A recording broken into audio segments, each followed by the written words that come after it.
नमस्कार. Mirach events प्रस्तुत बंध आत्मसन्मानाचे रंग कर्तृत्वाचे या मालिकेमध्ये मी स्मिता गवाणकर आपल्या सगळ्यांचं मनापासून स्वागत करते. नवरात्रीच्या आजच्या देवीचं रूप हे जांभळ्या रूपातलं. शांतता, संयम, समाधान देणारी ही देवी म्हणजे एका तऱ्हेने आनंद देणारीच. आज कन्यापूजन केलं जातं असं म्हणतात. खरं तर आधुनिक काळाचा विचार केला गेला तर मुलगी शिकली प्रगती झाली असंही म्हटलं जातं. कुटुंबातली एखादी स्त्री जर शिक्षित असेल तर कुटुंब सुशिक्षित होतं असंही म्हटलं जातं. पण आई-वडिलांचे संस्कार घेऊन एखादी स्त्री जेव्हा भारतीय राजस्व सेवेमध्ये उच्च स्थानावर जेव्हा विराजमान होते, तेव्हा आई-वडिलांच्या डोळ्यातील शांतता आणि समाधानाची चमक अधिक तेजस्वी होते असं म्हणतात. म्हणूनच आज आपण आमंत्रित केलेलं आहे joint commissioner of income tax Prajakta Thakur Khatavkar यांना. आपण त्यांच्याशी गप्पा मारूया. नमस्कार प्राजक्ता. मिराक इव्हेंट्सच्या वतीनं तुमचं मनापासून स्वागत करते. नमस्कार. खूप खूप धन्यवाद. प्राजक्ता, बालपणीचा काळ सुखाचा असं सगळेच आपण म्हणतो. तुमचं बालपण नेमकं कुठे गेलं? तुम्ही कुठे शिकलात? माझा जन्म आणि शिक्षण 12वी पर्यंतचं दोन्हीही कुडाळ, तालुका कुडाळ, जिल्हा सिंधुदुर्ग या एका छोट्याशा जिल्ह्यामध्ये झालेलं आहे. आणि तसं खूप खेडं आहे कुडाळ हे शहर. आत्ता त्या मानाने डेव्हलपमेंट आहे, पण 12वी पर्यंतचं माझं शिक्षण हे कुडाळ हायस्कूल आणि ज्युनियर कॉलेज इकडेच झालं. पण मला वाचनाची खूप आवड होती आणि मला गाण्याची खूप आवड होती. तर माझा मेजॉरिटी जास्तीत जास्त काळ हा गाण्यामध्ये जायचा आणि उरलेला वेळ हा पुस्तक वाचनामध्ये जायचा. अभ्यासामध्ये मी अशी अबव ॲव्हरेजच होते, पण खूप एकदम पहिली वगैरे असं नव्हतं कधी. प्राजक्ता, तुम्ही म्हणाल की मला वाचनाची आवड होती. कुठल्या प्रकारची पुस्तकं तुम्ही वाचायचात जी आज तुम्हाला खूप उपयोगी पडली?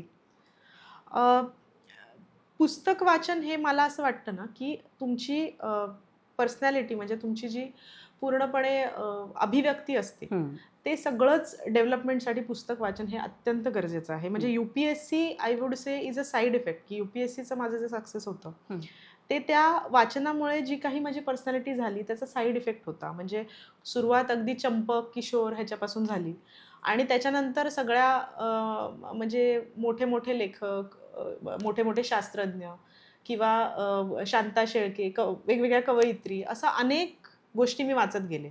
मेजॉरिटी माझं जे वाचन होतं ते मराठीतलं होतं, कारण माझं शिक्षण 8वी पर्यंत पूर्णपणे मराठी माध्यमातून झालेलं आहे. तर त्याच्यामुळे सुरुवातीचं पूर्ण वाचन हे मराठी माध्यमाचंच होतं. त्यानंतर इंग्लिशकडे मी वळले. प्राजक्ता, तुम्ही अनेक वाहिन्यांच्या अनेक स्पर्धा गाण्याच्या माध्यमातून जिंकलेल्या आहेत. पण हा ब्रेक कधी आला की का गाणं थांबवून पुन्हा आपण अभ्यासाकडे वळावं असं का वाटलं तुम्हाला? 12वी पर्यंतचं माझं गाण्याचं शिक्षण व्यवस्थित सुरूच होतं अभ्यासाबरोबर. पण एक साधारण ग्रॅज्युएशनची जेव्हा वेळ आली तेव्हा मला असं वाटत होतं की आधीपासून UPSC करायची इच्छा असल्यामुळे की आपण BAसाठी ॲडमिशन घ्यावी. पण माझी भावंडं जी मोठी होती त्यांचं असं स्पष्ट मत होतं की UPSC किंवा MPSC अशा ज्या स्पर्धा परीक्षा असतात त्याच्यामध्ये एक अनसर्टन्टी असते, म्हणजे ते होईलच ह्याची कोणीच गॅरंटी घेऊ शकत नाही. सो मग एक प्लॅन B असावा आपल्याकडे.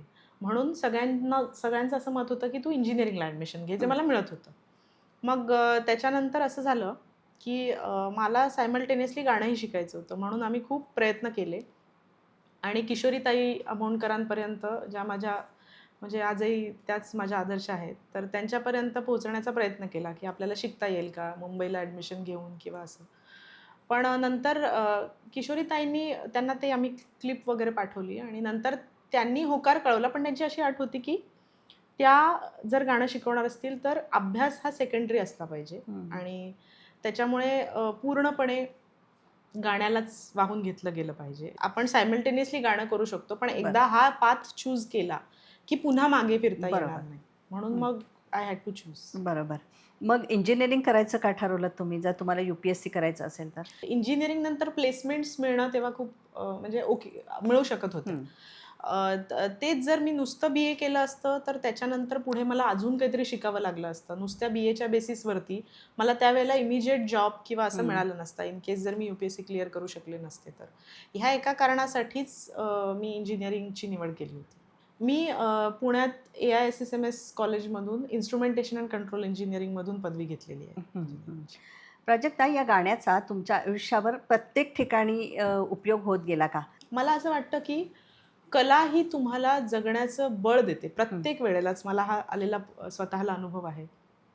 म्हणजे फॉर एक्झाम्पल मी फक्त एक उदाहरण सांगायचं म्हणून की UPSC मध्ये सुद्धा एक 3 टप्पे असतात परीक्षेचे, की प्रिलिम्स असतोय, म्हणजे मल्टिपल चॉईस क्वेश्चन्स असतात, बहुपर्यायी प्रश्न, त्याच्यानंतर मेन्स असते आणि त्याच्यानंतर इंटरव्ह्यू असतो.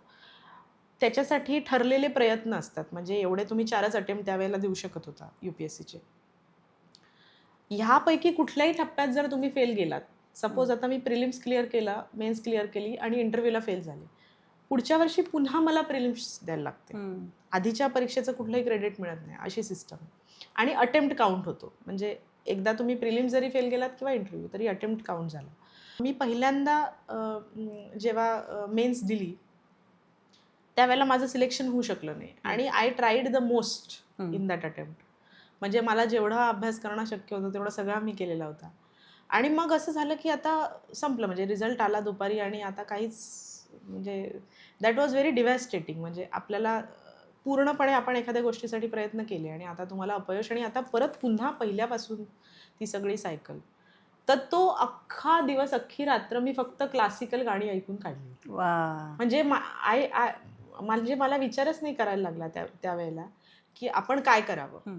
प्रत्येकाचा एक स्ट्रेस बर्स्टर असू शकतो, तर माझ्यासाठी तो तसा होता. तुमचे वडील तहसीलदार होते, त्यांनी मला वाटतं ही दिशा पहिल्यांदा दाखवली का तुम्हाला? हो, माझे वडील लँड रेव्हेन्यूमध्येच होते आणि त्यांची अशी फार इच्छा होती, आम्ही 4 भावंड आहोत, त्यांची अशी फार इच्छा होती की कुठल्या तरी एका मुलाने तरी आपल्या सिव्हिल सर्व्हिसेस, आणि त्यांच्या इच्छेचं बेसिक कारण हे होतं की सामान्य लोकांना मदत करता यावी. याच्यासाठी त्यांची अशी इच्छा होती की आपल्या कुठल्या तरी मुलांनी समाजोपयोगी गोष्टी करण्याकरता सिव्हिल सर्व्हिसेसमध्ये जावं. तर त्यांनी मला पहिल्यांदा सांगितलं की UPSC MPSC अशा परीक्षा असतात आणि तू त्या दिल्या पाहिजेस आणि त्याच्यातून तू असं काहीतरी लोकांना मदत करता येईल अशा पद्धतीचं काहीतरी आपल्याला आयुष्य जगता आलं पाहिजे. म्हणून सगळ्यात पहिली दिशा ही मला माझ्या वडिलांनीच दिलेली होती. UPSC परीक्षा, त्या परीक्षांच्या ज्या म्हणजे स्पर्धा परीक्षा असतात त्याच्याविषयी कुठल्याही पद्धतीचे त्यावेळेला कोचिंग क्लास नव्हते. कसा अभ्यास करायचा असतो प्राजक्ता?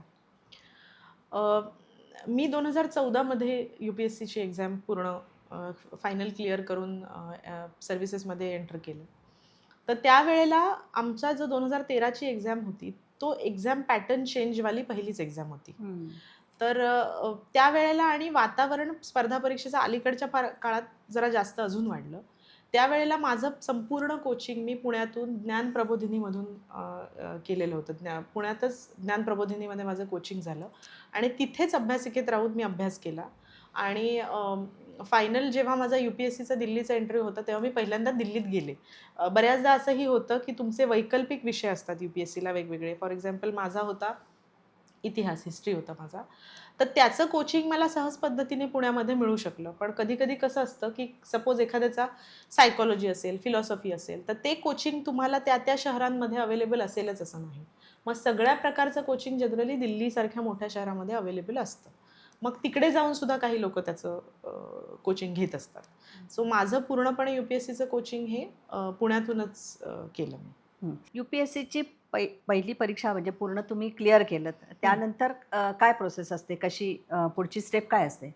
UPSC ही बॉडी असते जी सिव्हिल सर्व्हिसेस एक्झामिनेशन म्हणून परीक्षा कंडक्ट करते आणि ती परीक्षा क्लिअर केल्यानंतर साधारण 20 पेक्षाही जास्त सर्व्हिसेस आहेत, वेगवेगळ्या आहेत. त्याच्यामध्ये IAS आहे, IPS आहे, IFS आहे, IRS आहे, अशा वेगवेगळ्या सर्व्हिसेस असतात. मग तुम्हाला जो स्कोअर मिळालेला आहे, तुमची जी ऑल इंडिया रँक आहे आणि ज्या वेकन्सीज आहे आणि तुमचा जो सर्व्हिस प्रेफरन्स आहे, त्याच्यानुसार तुमची सर्व्हिस ठरते.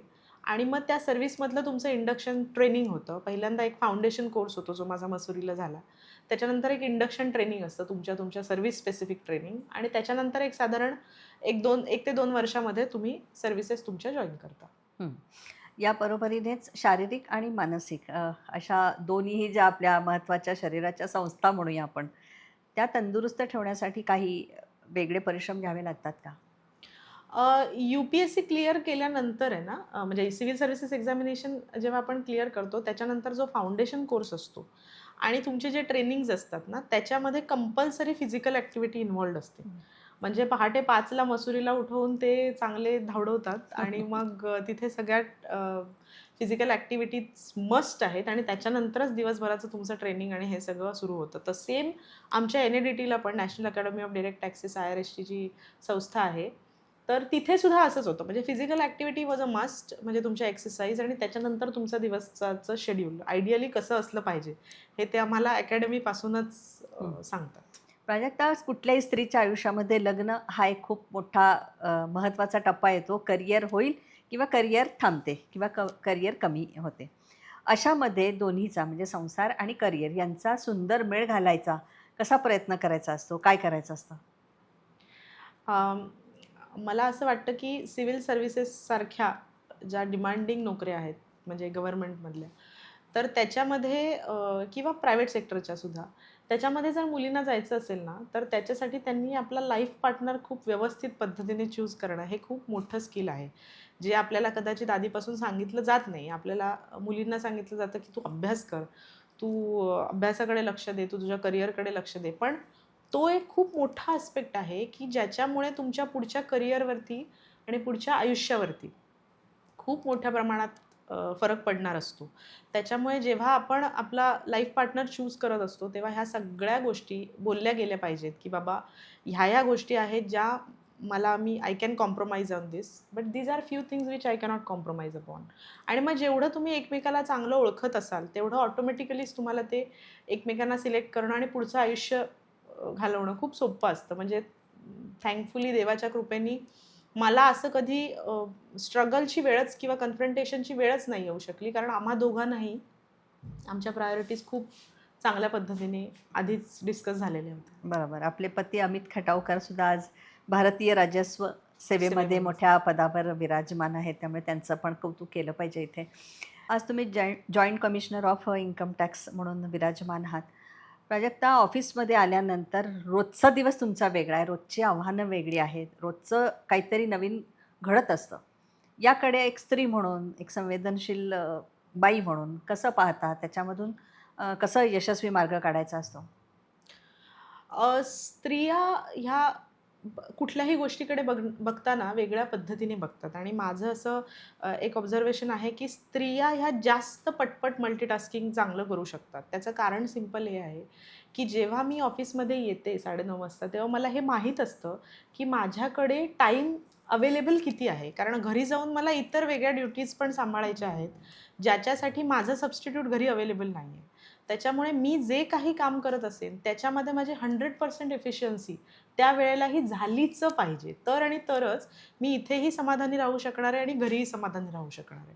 त्याच्यामुळे मुलींकडे बघताना म्हणजे आमचा जर फिमेल स्टाफ जरी असेल, तर I have observed this over the period of time की they give there is no comparison, but they give more output in lesser time. कारण ती सवय झालेली असते आपल्याला की मला हे संपून पुढचं हे आहे, मग पुढचं हे आहे, मग पुढचं असं होतं ते. त्याच्यामुळे त्या दृष्टीने एफिशियन्सी 100% होणं ह्याच्यासाठी एक पॉझिटिव्ह फॅमिलीचं पण आहे. प्राजक्ता, आता पुढे काय असतं? म्हणजे प्रत्येक सेवेमध्ये 3 वर्षांनंतर तुम्हाला एक बदल किंवा बदली होत असते. जुनं सोडायचं आणि नव्याचा पुन्हा स्वीकार करायचा. याच्यासाठी मानसिक बैठक मजबूत करण्यासाठी काय करायचं असतं?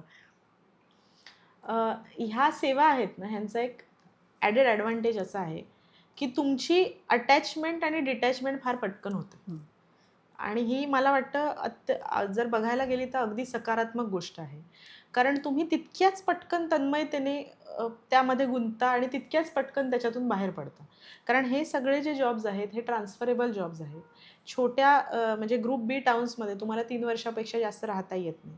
मोठी शहरं असतील तर 5 ते 7 वर्ष आणि त्याच्यानंतर तुम्हाला ते चेंज करावंच लागतं. सो जर आपण सकारात्मक दृष्टिकोन स्वतःमध्ये ठेवला, की मला अजून म्हणजे मी जेव्हा प्रिपेअर करत होते UPSCसाठी, तेव्हा तर मला वाटायचं की किती छान आहे, म्हणजे वेगवेगळी शहरं बघायला मिळतील, वेगवेगळे कल्चर, भाषा आपल्याला खूप फिरता येईल नोकरीच्या निमित्ताने. सो ते तसं आहे आणि मुलं पण एन्जॉय करतात. म्हणजे असं नाही आहे की मुलं त्यांना पण इतर वेगवेगळ्या मित्रमैत्रिणी, वेगवेगळे एरियाज, वेगवेगळ्या भाषा, खूप समृद्ध जीवन व्हायला ह्या सगळ्या गोष्टींमुळे मदत होते. कुठेपर्यंत जायचं असतं आणि तुम्हाला कुठेपर्यंत जायचं आहे? त्याचा परमोच्च बिंदू काय आहे? जर सर्व्हिसेसमधलं विचाराल तर माझा हाच प्रयत्न किंवा माझी हीच इच्छा आहे की जीही ड्युटी मला दिली जाईल गव्हर्नमेंटकडून किंवा जीही माझी कुठली आव्हानात्मक इथून पुढे सुद्धा माझ्या पोस्टिंग्स होतील, तिथे मी माझं 100% बेस्ट देऊ शकणं, हीच माझी ॲम्बिशन आहे. बाकी मला इथे काम करायचं आहे किंवा तिथे काम करायचं आहे असं काहीच नाही आहे. जिथे कुठे आपण असू तिथे जर आपण, मला असं वाटतं, बेस्ट आपलं देऊ शकलो ना, तर आपोआप आपल्याला अजून बेस्ट मिळत जातं. असा मला अनुभव पण आहे. तर त्याच्यामुळे जिथे कुठे मी असेन तिथे मी जास्तीत जास्त प्रमाणात चांगल्या पद्धतीने काम करण्याचा प्रयत्न करत राहीन, जेणेकरून मला अजून चांगलं काहीतरी देशासाठी सेवा करण्याची संधी मिळत राहील. एका बाजूला गाणं म्हणजे कलेचं माध्यम म्हणजे कलेची देवता आणि दुसऱ्या बाजूला बुद्धीची देवता, या दोघांचा उत्तम संगम आणि हातात हात घालून तुम्ही पुढे जात आहात. तुम्हाला मनःपूर्वक शुभेच्छा. गाणं जपा आणि तुमची सेवा पण सत्कारणी लावा, यासाठी मिराक इव्हेंट्सच्या वतीनं मनःपूर्वक तुम्हाला शुभेच्छा. खूप खूप धन्यवाद. एवढ्या मोठ्या ऑडियन्ससमोर माझे विचार मांडण्याची संधी दिल्याबद्दल मिराक इव्हेंट्सचे खूप खूप आभार आणि नवरात्रीच्या सगळ्या मैत्रिणींना मनापासून खूप खूप शुभेच्छा. धन्यवाद.